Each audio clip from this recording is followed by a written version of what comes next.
আজ হাসিনা মোদি ভার্চুয়াল বৈঠক ৫৫ বছর পর খুলতে যাচ্ছে হলদিবাড়ি চিলাহাটি রেল রুট।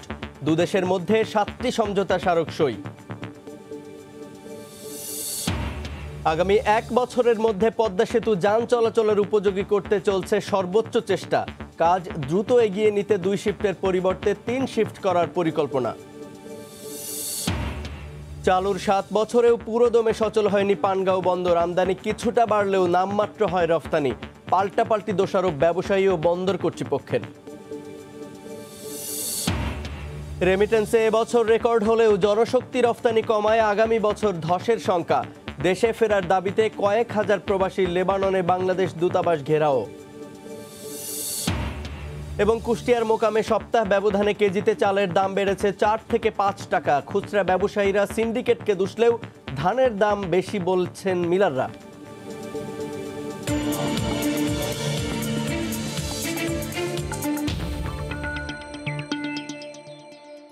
দেখছিলেন প্রধান শিরোনাম। আমন্ত্রণ জানাচ্ছি দেশ ও দেশের বাইরের অর্থ বাণিজ্যের নানা খবর নিয়ে আমাদের নিয়মিত আয়োজন এ সময়ের বাণিজ্যে। আপনাদের সঙ্গে আছি আমি জুবায়ের ফয়সাল। ভারতের প্রধানমন্ত্রী নরেন্দ্র মোদীর সঙ্গে আজ ভার্চুয়াল বৈঠক করবেন প্রধানমন্ত্রী শেখ হাসিনা। বৈঠকে হলদিবাড়ি থেকে চিলাহাটি পর্যন্ত নতুন ট্রেন চলাচলের উদ্বোধন করবেন প্রধানমন্ত্রী শেখ হাসিনা।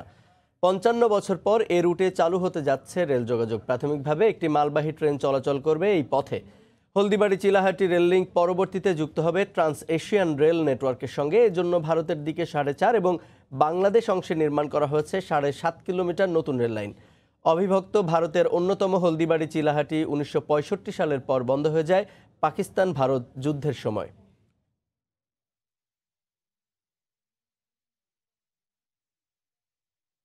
পঞ্চান্ন বছর পর আজ চালু হতে যাচ্ছে নীলফামারীর চিলাহাটি থেকে পশ্চিমবঙ্গের কোচবিহার জেলার হলদিবাড়ি পর্যন্ত ট্রেন চলাচল। প্রাথমিকভাবে একটি মালবাহী ট্রেন চলাচল করবে এই পথে। এ বিষয়ে বিস্তারিত জানাতে চিলাহাটি থেকে সরাসরি যুক্ত হচ্ছেন সহকর্মী রতন সরকার। রতন, ৫৫ বছর আগে যখন ভারত ও বাংলাদেশের মধ্যে এই রেল যোগাযোগটি বন্ধ হয়ে যায়, সেই সময় কিন্তু এই চিলাহাটি ছিল উপমহাদেশের একটি বড় ব্যবসা বাণিজ্য কেন্দ্র, একটু চালু ব্যবসা বাণিজ্য কেন্দ্র, যেটিকে ঘিরে আসলে সেই সময়কার বড় বড় ব্যবসায়ীরা এই অঞ্চলে ব্যবসা করতেন। তাদের যোগাযোগ ছিল এই চিলাহাটি।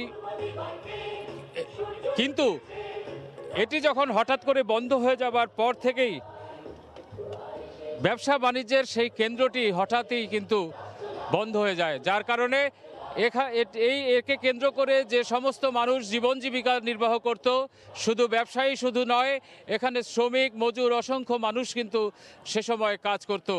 হঠাৎ করে এটি যখন ৫৫ বছর আগে বন্ধ হয়ে যায়, তখন কিন্তু একটি হতাশা ভর করে পুরো অঞ্চলটিতে।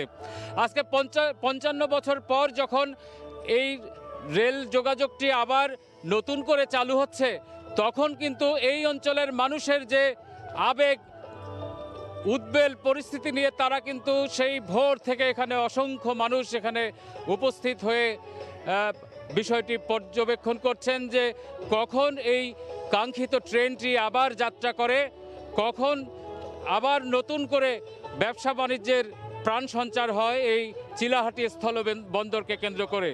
আমরা জানি আজ সকাল 11টার সময় এই অনুষ্ঠানটি শুরু হবার কথা থাকলেও হয়তো কিছুক্ষণ পর শুরু হবে, কিন্তু এখানে আমরা দেখছি যে অসংখ্য মানুষ এসে সেই সকাল থেকে অবস্থান করছেন। মানুষের মধ্যে যে আবেগ, একটি উচ্ছ্বাস শুরু হয়েছে। আমরা দেখেছি যে তারা বলছে যে দুই দেশের মধ্যে একটি নতুন করে সম্পর্কের সূচনা তো হবেই, পাশাপাশি একে কেন্দ্র করে এই অঞ্চলের মানুষের যে ব্যবসা বাণিজ্য এবং যে অর্থনৈতিক যে গতি সঞ্চার হবে, সেটি করে কিন্তু পুরো উন্নয়নের ক্ষেত্রে, এই এলাকার উন্নয়নের ক্ষেত্রে একটি প্রভাব পড়বে।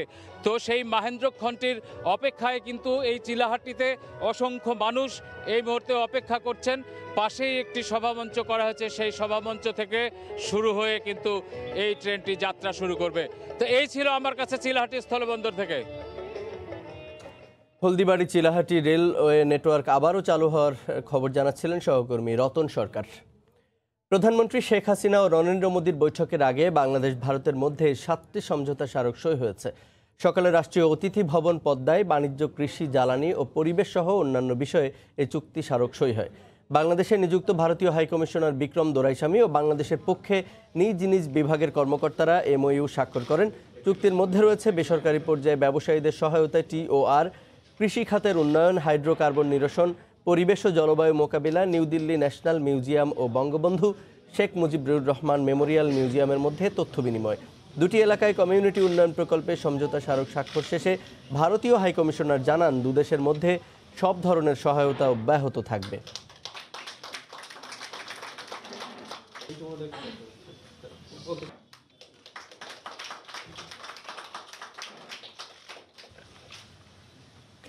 বিদেশে অর্থ পাচার বিষয়ে হাইকোর্টে প্রতিবেদন জমা দিয়েছে দুর্নীতি দমন কমিশন দুদক। এই মুহূর্তে উচ্চ আদালতে আছেন সহকর্মী আফজাল হোসেন। সরাসরি যোগ দিচ্ছি তার সঙ্গে। আফজাল।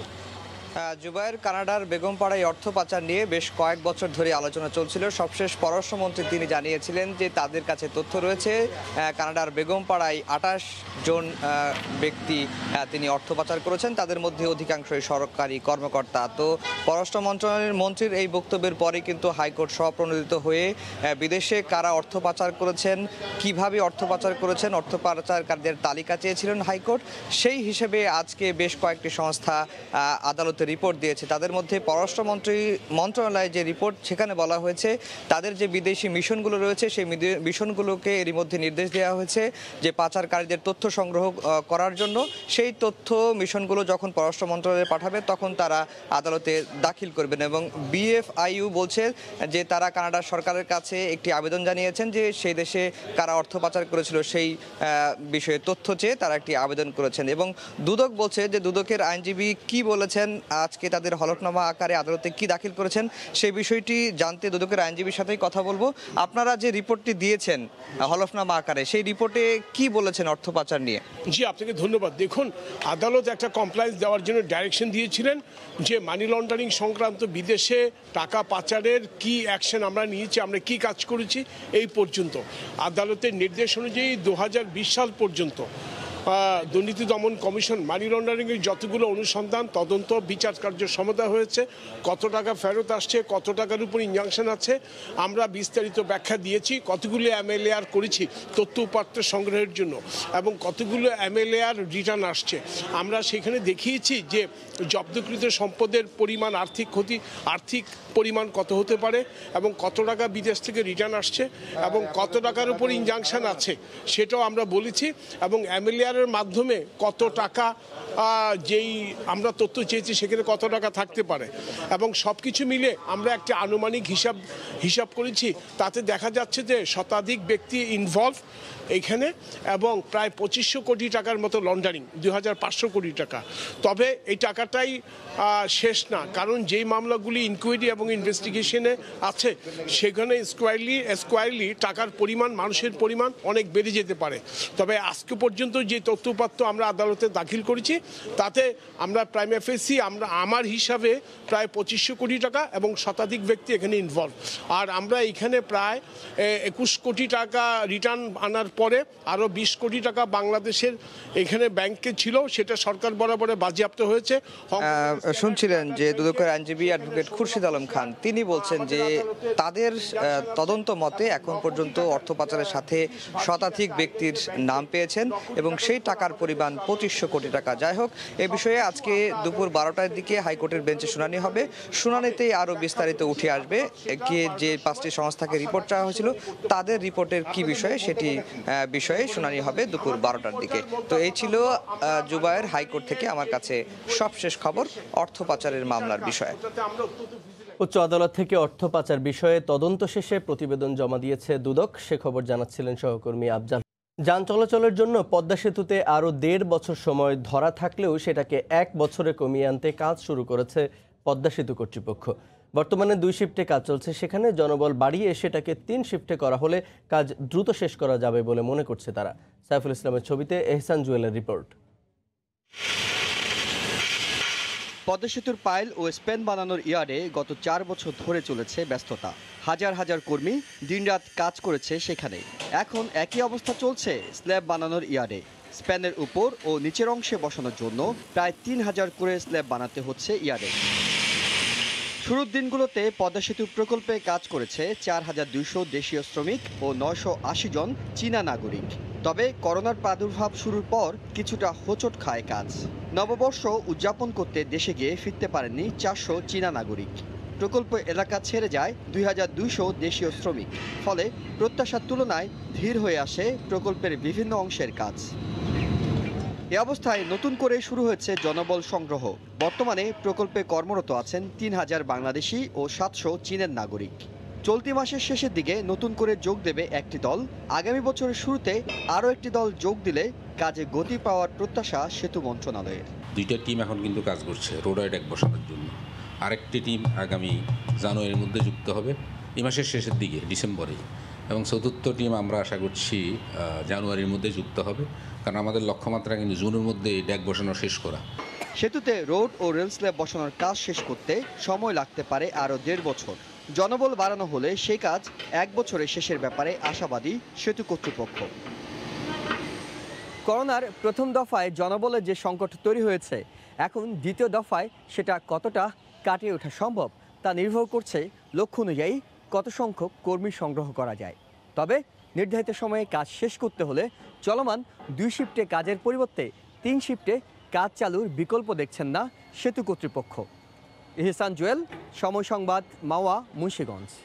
চালুর 7 বছর পরেও ব্যবহারকারীদের আকৃষ্ট করতে পারেনি পানগাঁও ইনল্যান্ড কন্টেইনার টার্মিনাল। এই টার্মিনাল দিয়ে আমদানি কিছুটা বাড়লেও রপ্তানি হয় নামমাত্র। অবকাঠামো সমস্যা, যথাসময়ে জাহাজ না পাওয়া ও পণ্য পরিবহনের সময় বেশি লাগাকে দুষছেন ব্যবহারকারীরা। যদিও প্রায় সব সুবিধা আছে দাবি করে ব্যবসায়ীদের উপরই দোষ চাপাচ্ছে বন্দর কর্তৃপক্ষ। হাজেরা শিউলি রিপোর্ট। চট্টগ্রাম বন্দর থেকে নৌপথে নিরাপদে ও কম খরচে পণ্য পরিবহনের জন্য 2013 নভেম্বরে পানগাঁও আইসিটি চালু করে সরকার। 32টি প্রতিষ্ঠানকে লাইসেন্স দেওয়া হলেও মাত্র 10টি জাহাজ এই রুটে কন্টেনার পরিবহন করছে। ব্যবসায়ীদের অভিযোগ, কন্টেনারের ভাড়া বেশি এবং প্রতিদিনই জাহাজে না থাকায় পানগাঁও দিয়ে পণ্য পরিবহনে আগ্রহ হারাচ্ছেন তারা। এছাড়া নেই পর্যাপ্ত ব্যাংকিং সুবিধা ও শিপিং লাইনের অফিস। শিপিং লাইনের কন্টেনার ভাড়া ডাবল, তারপরে এখানে কানেক্টিংয়ের ব্যাপার আছে। দেখা যায় যে জাহাজ আইসা মাল আইসা পড়ে থাকে, কানেক্টিং জাহাজ পাওয়া যায় না। আমার এই একটা কন্টেনার আইসা রয়েছে 1 মাস ধরে, 1 মাসের মধ্যে সে মাল এখান থেকে জাহাজ পাচ্ছে না। তো এই সমস্যাগুলো সমাধান করতে হবে। বিভিন্ন মাসুল কমানোয় পানগাঁও দিয়ে আমদানি কন্টেনার পরিবহন কিছুটা বাড়লেও অধিকাংশ সময় খালি কন্টেনার নিয়ে ফিরে জাহাজগুলো।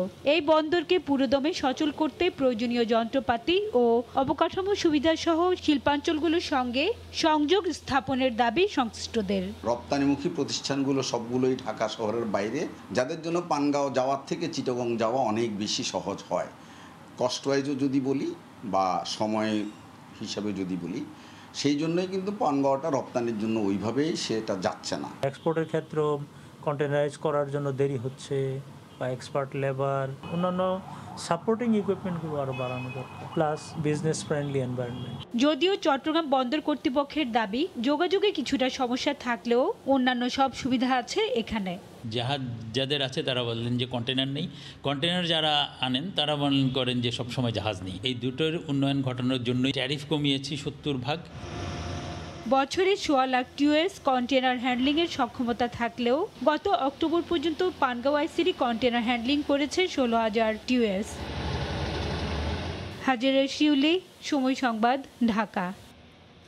ডিজিটাল আর্থিক অন্তর্ভুক্তি এগিয়ে নিতে একসাথে কাজ করবে নগদ ও গ্রামীণফোন। গ্রাহকদের জন্য সর্বাধুনিক প্রযুক্তি সুবিধা ব্যবহার করে আর্থিক অন্তর্ভুক্তির আনুষ্ঠানিক প্রক্রিয়া শুরু হয়েছে। এ উদ্যোগে গ্রামীণফোনের 7.5 কোটি গ্রাহক খুব সহজে নগদের সেবা নিতে পারবেন। এ উপলক্ষে 2 প্রতিষ্ঠানের মধ্যে চুক্তি স্বাক্ষরিত হয়েছে। চুক্তির মধ্য দিয়ে *167# ডায়াল করে পিন সেট করলেই নগদের গ্রাহক হয়ে যেতে পারবেন।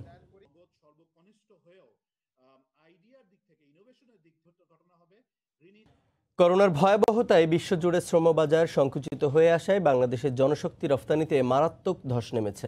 বিগত বছরের তুলনায় চলতি বছর জনশক্তি রফতানি নেমে এসেছে মাত্র 30%। অথচ প্রবাসী শ্রমিকদের পাঠানো রেমিটেন্স দেশের অন্যতম প্রধান আয়ের উৎস। এ অবস্থায় চলতি বছর রেমিটেন্স পাঠানোর ক্ষেত্রে রেকর্ড হলেও আগামী বছরে ধস নামার শঙ্কা করছেন সংশ্লিষ্টরা। বিস্তারিত জানাচ্ছেন কমল দে। এমনিতে করোনা সংক্রমণে বছরের শুরু থেকেই বিশ্ব বিপর্যস্ত। এখনও সে রেশ কাটেনি। এর সবচেয়ে বড় প্রভাব পড়েছে দেশের জনশক্তি রপ্তানিতে। চলতি বছরের 15 ডিসেম্বর পর্যন্ত জনশক্তি রপ্তানি হয়েছে মাত্র 1,96,499 জন, অথচ তার আগের বছর এই সংখ্যা ছিল 6,34,124 জন।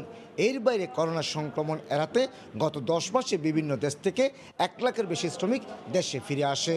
সীমিত আকারে যাচ্ছে, ওই দেশের বিধিনিষেধ বিভিন্ন কারণেই এই কোভিডকালীন সময় আমাদের কর্মীরা কম যাচ্ছে। জনশক্তি রপ্তানিকারক জেলাগুলোর মধ্যে প্রতি বছরই চট্টগ্রাম থাকে প্রথম সারিতে। গত বছর চট্টগ্রাম থেকে বিভিন্ন দেশে 34,756 জন শ্রমিক গেল, চলতি বছর শ্রমিক গেছে মাত্র 10,861 জন। মানদাতার আমলের সিস্টেম অনুপাতে আমরা মেডিকেল দিতে 10 দিন পর, ভিসা লাগাইতে গেলে আরও 15 দিন, পুলিশ ক্লিয়ারেন্স দিতে গেলে আরও 15 দিন, এই হিসেবে আমাদের 2-2.5 মাস বা 3 মাসের আগে আমরা কাউকে ফ্লাইট দিতে পারি না। গত বছর বাংলাদেশে রেমিটেন্স এসেছে 1,820 কোটি মার্কিন ডলার, কিন্তু চলতি বছর তা 20 মিলিয়ন মার্কিন ডলার ছাড়িয়ে গেছে। তবে জনশক্তি রপ্তানিতে ধস নামায় আগামী বছরের রেমিটেন্সে তার প্রভাব পড়ার সংখ্যা সৃষ্টি হয়েছে। যারা আসছে তারা যেতে পারতেছে না, যারা ওখান থেকে আসবে ওরা আসতে পারতেছে না। এই রেমিটেন্সটা তো আমাদের বাংলাদেশে ব্যাংকের মাধ্যমে বিভিন্নভাবে আমাদের বাংলাদেশে টাকাটা আসতো, তো এইটা বন্ধ ছিল 6 মাস, যে এই প্রভাবটা অবশ্যই আমাদের এই ইয়াতে পড়বে। বিশ্বের 173টি দেশের সাথে বাংলাদেশের জনশক্তি রপ্তানির চুক্তি রয়েছে। কমল দে, সময় সংবাদ, চট্টগ্রাম। ব্যবসায়ীরা রাতারাতি ধনী হওয়ার লোভে ব্যাংকগুলোকে দেউলিয়া করেছে বলে অভিযোগ করেছেন শিল্পমন্ত্রী নুরুল মজিদ মাহমুদ হুমায়ুন। আইন করে কঠোর অবস্থার মাধ্যমে ব্যাংকগুলোকে সঠিক অবস্থানে ফিরিয়ে আনা হবে বলে জানান তিনি। অপ্রয়োজনীয় ব্যয় বন্ধ করে শিল্প মন্ত্রণালয়ের আওতাধীন লোকসানে পড়া প্রতিষ্ঠানগুলোকে পুনঃমূল্যায়ন করা হচ্ছে বলেও জানান শিল্পমন্ত্রী। গতকাল শিল্প মন্ত্রণালয়ে আয়োজিত মহান বিজয় দিবসের আলোচনা সভায় এসব কথা বলেন তিনি। দীর্ঘদিন থেকে চিনিকলের লোকসানের বোঝা টানতে হচ্ছে, তাই বন্ধ না করে আধুনিকায়ন করার উদ্যোগ নেওয়া হচ্ছে বলে জানান মন্ত্রী।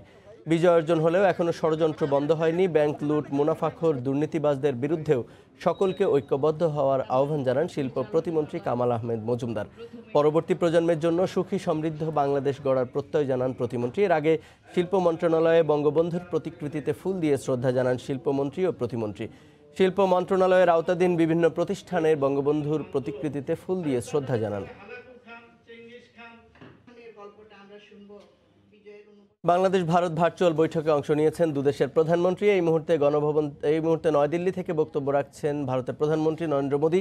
আমরা সরাসরি চলে যাচ্ছি সেখানে। Several programs will be organized all across India, Excellency. On the occasion of Mujib Varsho, I convey to you my best wishes on behalf of all Indians. Thank you for your invitation to visit Bangladesh next year. It will be an honor for me to pay tribute to Bangabandhu along with you. Excellency, Bangladesh is the first of our neighborhood first policy. Strengthening and deepening relations with Bangladesh has been a priority for me from my very first day in office. It is true that this year has been very challenging due to the global pandemic. However, it is a matter of satisfaction that in these difficult times, there has been good cooperation between India and Bangladesh, whether it relates to medicines or medical equipment or our health professionals working together. We have had good cooperation between us in the area of vaccines as well. I would like to pay special attention to all your requirements. I would like to express my gratefulness to you for Bangladesh's contribution under the SAARC framework. Apart from health, our partnership has continuously moved forward this year in other sectors as well. We have managed to reduce obstacles to land border trade. Connectivity has been improved between both countries. New means have been added, and all these demonstrate our desire to further strengthen our relations.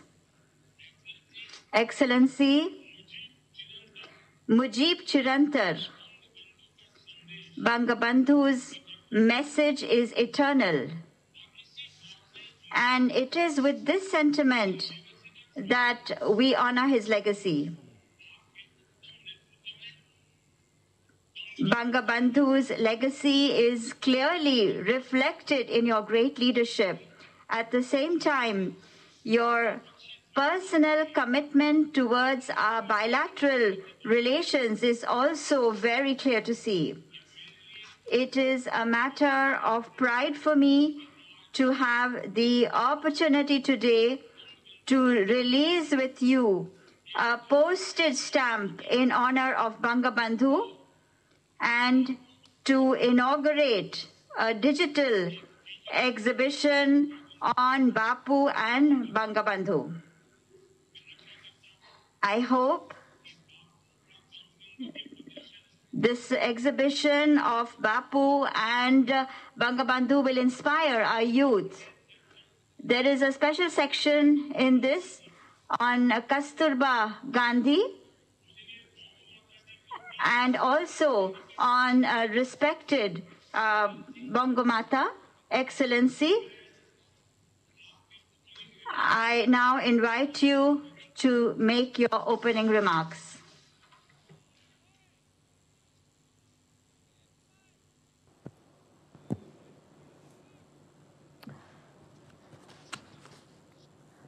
ভারতের মাননীয় প্রধানমন্ত্রী নরেন্দ্র মোদী এবং প্রতিনিধি দলের সদস্যবৃন্দ,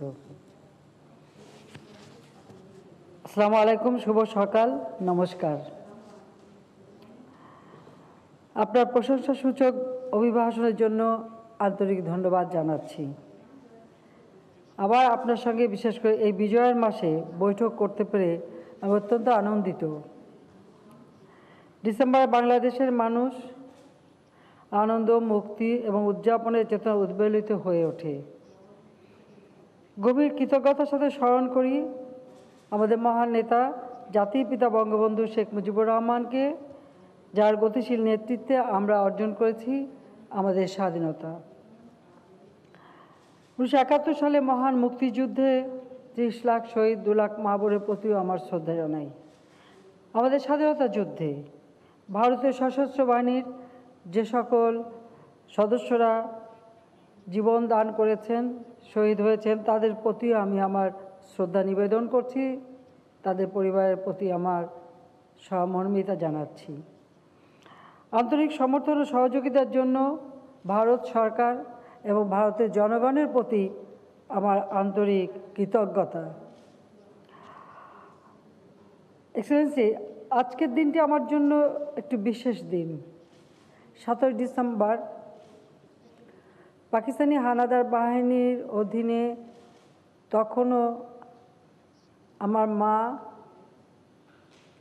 আমার ছোট বোন রেহানা, রাসেল, আমি এবং ছোট্ট 4 মাসের জয় আমরা বন্দী ছিলাম। ভারতের কর্নেল অশোক তারা, তখন তিনি মেজর ছিলেন, তো কর্নেল অশোক তারা এসে এই 17 ডিসেম্বর সকালে আমাদেরকে পাকিস্তানি হানাদার বাহিনীর সেই সেনাবাহিনীর হাত থেকে মুক্ত করেন। 16 ডিসেম্বর বাংলাদেশ মুক্ত হয়, কিন্তু আমরা মুক্ত হয়েছিলাম 17 ডিসেম্বর। তা আজকে সেই দিনটি আমি কর্নেল অশোক তারাকে, তার প্রতি আমার কৃতজ্ঞতা জানাই, ধন্যবাদ জানাই এবং ভারতবাসী, ভারতের সশস্ত্র বাহিনী এবং আমাদের মুক্তি বাহিনী সবাই জন্যই আমার কৃতজ্ঞতা এবং ধন্যবাদ। সেই দিন আমরা যারা মুক্ত হয়েছিলাম, শুধু রেহানা, জয় এবং আমরা তিনজনই বেঁচে আছি, আর কেউ আর বেঁচে নেই।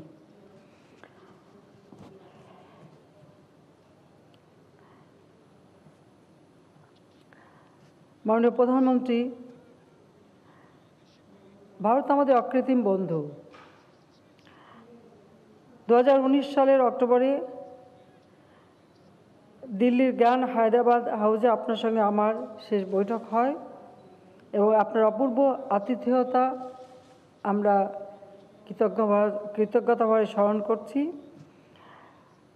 এরপর মাঝে মাঝে ভিডিও কনফারেন্সিংয়ে কথা হয়েছে, তবে এখন অনেক কিছুই বর্তমান বিশ্বে পরিবর্তন হয়েছে, কারণ বর্তমান বিশ্ব এক মহাবিপর্যয়ের সম্মুখীন। মানবজাতি কীভাবে এই অজানা শত্রুর মোকাবেলা করে তার পরীক্ষার মুখোমুখি। লক্ষ লক্ষ মানুষ মারা যাচ্ছে, জীবন জীবিকা বাধাগ্রস্ত হচ্ছে, অর্থনীতি স্থবির হয়ে পড়ছে, বিঘ্নিত হচ্ছে সমাজ ব্যবস্থা। সম্ভবত কোভিড-19 মহামারীর সবচেয়ে বড় বহিঃপ্রকাশ হলো মানুষের সঙ্গে মানুষের যোগাযোগ বিচ্ছিন্ন হয়ে যাওয়া। এবছরের গোড়ার দিকে ঢাকায় আপনাকে আমরা স্বাগত জানিয়েছিলাম, কিন্তু এই কোভিডের কারণেই সেটা অপূর্ণ রয়ে গেছে। তবু আমাদের গত শীর্ষ সম্মেলনের দিক নির্দেশনা অনুযায়ী এই ক্রান্তিকালীন সময় উভয় পক্ষের সংশ্লিষ্ট কর্তৃপক্ষ যেভাবে আমাদের দ্বিপক্ষীয় সহযোগিতা এগিয়ে নিয়েছে তা প্রশংসাযোগ্য। 2020 খ্রিস্টাব্দে বছর জুড়ে রেল রুট দিয়ে বাণিজ্য, উচ্চ পর্যায়ের পরিদর্শন ও সভা, সক্ষমতা বৃদ্ধির উদ্যোগ, কলকাতা থেকে উত্তর পূর্ব ভারতীয় পণ্য সামগ্রী প্রথম পরীক্ষামূলক চালান প্রেরণ এবং অবশ্যই কোভিড-19 বিষয়ে সহযোগিতার ন্যায় বিভিন্ন উদ্যোগ আমরা গ্রহণ করেছি। বিশ্বের অন্যতম ক্ষতিগ্রস্ত জনবহুল অঞ্চলে কোভিড-19 যেভাবে আপনার সরকার মোকাবেলা করেছে তার জন্য আপনাকে অসংখ্য ধন্যবাদ জানাচ্ছি আমি। আপনার স্বাস্থ্যসেবা প্যাকেজগুলি ছাড়াও আত্মনির্ভর ভারত এই উদ্যোগে প্রবর্তিত অর্থনৈতিক প্যাকেজগুলি প্রশংসনীয়। আমরা বিশ্বাস করি যে আপনার গৃহীত নীতিমালার মাধ্যমে ভারত বৈশ্বিক অর্থনীতিতে আরও গুরুত্বপূর্ণ ভূমিকা পালন করবে। বাংলাদেশেও আমরা এই মহামারীর অর্থনৈতিক ও সামাজিক প্রভাব উপশম করতে 14.14 বিলিয়ন মার্কিন ডলারের প্রণোদনা প্যাকেজ ঘোষণা করেছি। মার্চের গোড়ার দিকে করোনা ভাইরাস শনাক্তকরণের পর আমরা 2.5 কোটিরও বেশি মানুষকে আর্থিক সহায়তা দিয়েছি, যাতে সামাজিক সুরক্ষা সম্প্রসারিত করেছি। মহামারীর দ্বিতীয় ঢেউ মোকাবেলা করতে ব্যাপক ব্যবস্থাও ইতিমধ্যে আমরা গ্রহণ করেছি। ফলে আন্তর্জাতিক সরবরাহ চেইনে ব্যাপক বিঘ্ন ঘটা এবং ভোক্তাদের চাহিদা হ্রাস পাওয়া সত্ত্বেও আমাদের অর্থনীতি ঊর্ধ্বমুখী প্রবৃদ্ধির ধারা বজায় রাখতে সক্ষম হয়েছে। বাংলাদেশ ও ভারতের অর্থনীতির ক্রমবর্ধমান পারস্পরিক নির্ভরতা আমরা আনন্দের সঙ্গে স্বীকৃতি দেই। বেশ কিছু সংখ্যক ভারতীয় নাগরিক বাংলাদেশের উৎপাদন ও সেবা খাতে নিযুক্ত রয়েছেন এবং তারা ভারতে নিজ দেশে রেমিটেন্স পাঠিয়ে থাকেন। অন্যদিকে বাংলাদেশ থেকে সর্বোচ্চ সংখ্যক পর্যটক এবং চিকিৎসা সেবা গ্রহণকারী ও তারা ভারতে যাচ্ছে এবং এই সহযোগিতা নিচ্ছে। আমি বিশ্বাস করি উভয় দেশ বিদ্যমান সহযোগিতামূলক ঐক্যমতের সুযোগ নিয়ে আমাদের অর্থনীতিকে আরও সংহত করে বৈশ্বিক এবং আঞ্চলিক ভ্যালু চেইন আরও সমৃদ্ধ করতে পারে। আমাদের চলমান যোগাযোগের উদ্যোগগুলি এক্ষেত্রে অনুঘটক হিসেবে কাজ করতে পারে। এর অন্যতম উদাহরণ হলো চিলহাটি হলদিবাড়ি রেল সংযোগ পুনরায় চালু করা, যা আমরা আজ উদ্বোধন করব। মাননীয় প্রধানমন্ত্রী, আমাদের সম্পর্ক একটি যুগান্তকারী মুহূর্ত অতিক্রম করছে। একটি স্বাধীন জাতি হিসেবে বাংলাদেশ 50 বছর পূর্তি উদযাপন করতে যাচ্ছে। বাংলাদেশ এবং ভারত কূটনৈতিক সম্পর্ক প্রতিষ্ঠারও 50তম বছরে পা দিয়েছে। এছাড়া আমরা জাতির পিতা বঙ্গবন্ধু শেখ মুজিবুর রহমানের জন্মশতবার্ষিকী উদযাপন করছি।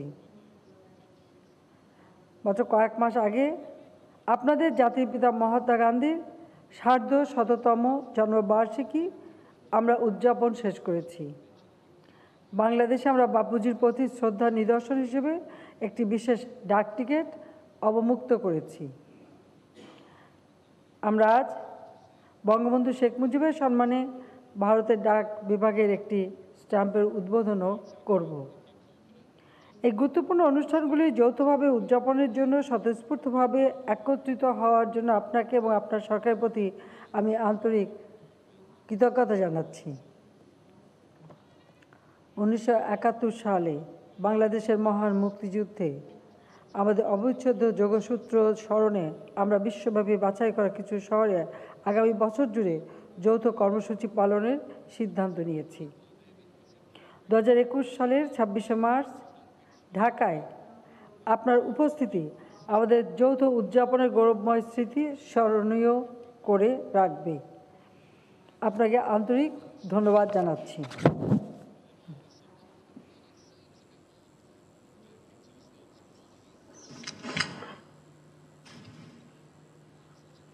Your Excellency Sheikh Hasina, Prime Minister of the People's Republic of Bangladesh, Prime Minister Shri Narendra Modi ji, honorable ministers and distinguished guests.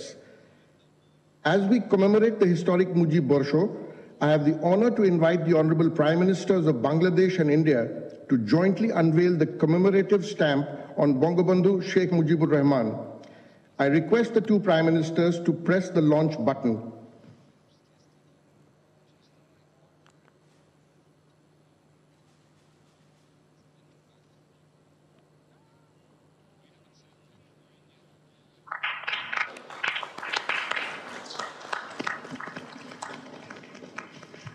Excellencies, to honor the contributions of the two of the greatest leaders of the last century, Mahatma Gandhi and Bangabandhu Sheikh Mujibur Rahman, I request both the Prime Ministers to jointly inaugurate the Bangabandhu Bapu digital exhibition by pressing the launch button.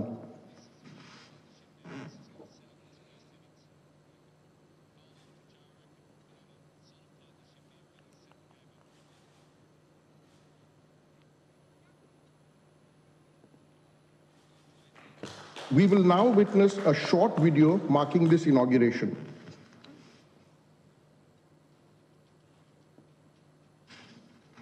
Two extraordinary men at different times in history changed the destiny of their people. One adopted ahimsa, while the other embraced the power of his language to fight against oppression and tyranny. Their iconic struggle and conviction led to the liberation of their countries from the inhuman, despotic, and ruthless forces. This is a story of their resilience and unflinching spirit as they led their people to freedom and liberation. Bangabandhu Bapu is a story of India and Bangladesh, showcasing the bond of blood, shared sacrifices that unite these two great nations. Bangabandhu Bapu Digital Exhibition is curated with 21 walls of information and over 100 points of digital engagement. The experience begins with the introduction wall that highlights the theme of the exhibition and the exemplary status of these two inspiring leaders in the eyes of the world via testimonials. Some of the noteworthy installations are the meeting wall. Based on the day the two leaders met in August 1947. It displays probably the only photo in the world that has both Bangabandhu and Bapu in one frame.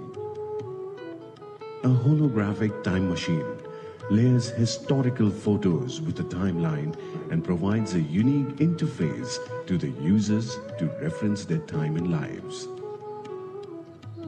The Salt March led by Mahatma Gandhi is considered by the Time magazine to be amongst the three most important movements in the modern history, while the Bangabandhu speech of 7th March is in the memory of the World Register of UNESCO. Jallianwala Bagh and the Genocide Tunnel. The pain, suffering, and the agony endured by people are presented through the Jallianwala Bagh and the Genocide Tunnel. The brutal use of force by General Dyer in Jallianwala Bagh and the Pakistani army was to suppress the legitimate movement of people against subjugation, brutality, and violence. The Triangle of Engagement provides a 360-degree view of the historic locations, a robotic signature of Bangabandhu and Bapu, and the favorite music of the two leaders being played in the background. The exhibition speaks the language of today, that is, technology, and provides a unique experience to the visitors. It encourages the youth to emulate the inspiring values of the two great leaders, respect the sacrifices of the martyrs, and appreciate the spirit of freedom that we all enjoy today. Bangabandhu Bapu, a shared vision of India and Bangladesh. Beautiful.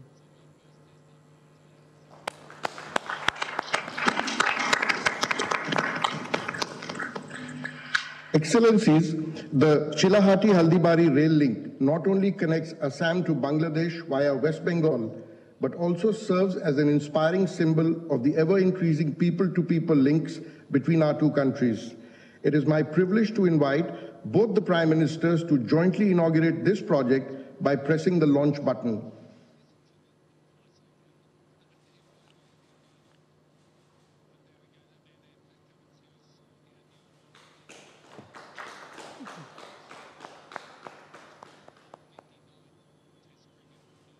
Let us now witness a short video on this landmark project. India and Bangladesh share a long-standing camaraderie.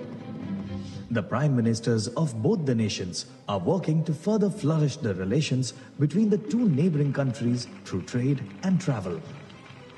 As part of this vision, various developmental steps have been taken in the recent past, adding to the progress made in strengthening the bond. Both the countries are reviving a railway link, which was once operational till 1965.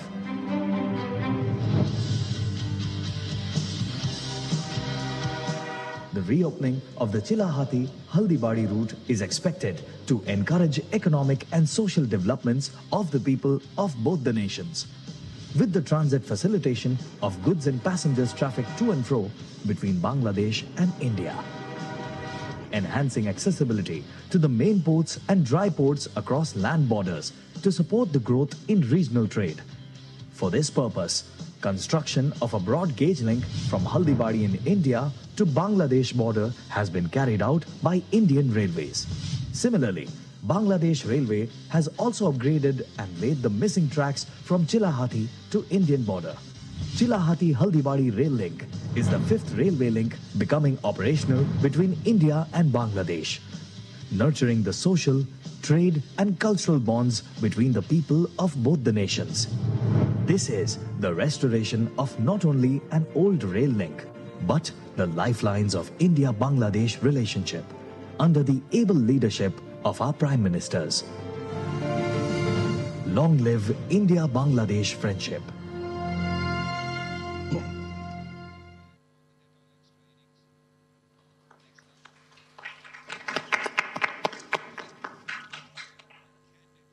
Excellencies, it is my privilege to announce that as a testament of the rapidly growing mutual cooperation between the two countries, India and Bangladesh have also signed 7 agreements in the areas of hydrocarbons, agriculture, textiles, community development, elephant conservation, and terms of reference on constituting a CEO forum.